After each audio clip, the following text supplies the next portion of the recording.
Ulysses is regarded as perhaps the greatest novel ever written, but it was almost never published.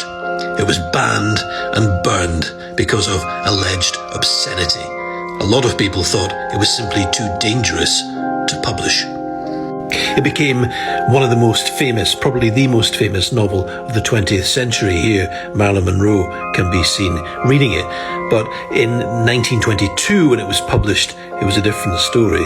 500 copies of the book, which arrived in the English port of Folkestone, were burned by Revenue and Customs because it was deemed an obscene novel.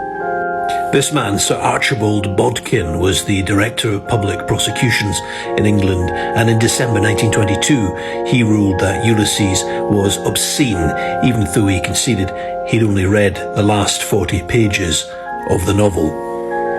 It was the language that made it so controversial.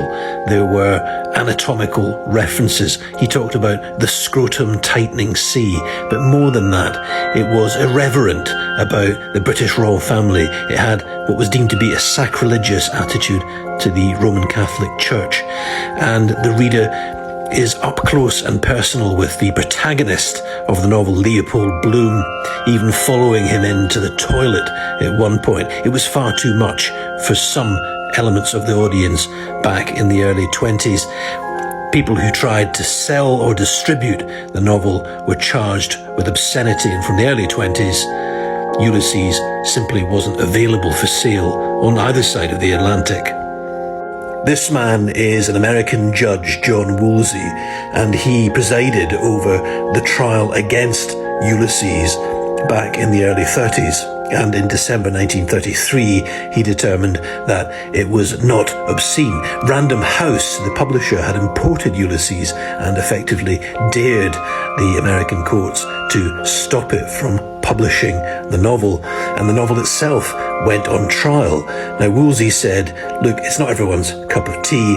It may in places be emetic, in other words, make the reader want to throw up, but it does not tend towards the aphrodisiac, as he put it. It wasn't obscene, it could be sold, and his decision was upheld on appeal in 1934 and again in 1936.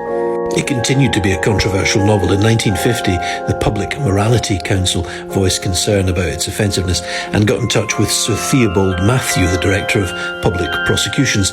Now, his argument was that no one would be able to get to the end of the novel, and therefore they could not be corrupted or depraved, though they might well be depressed.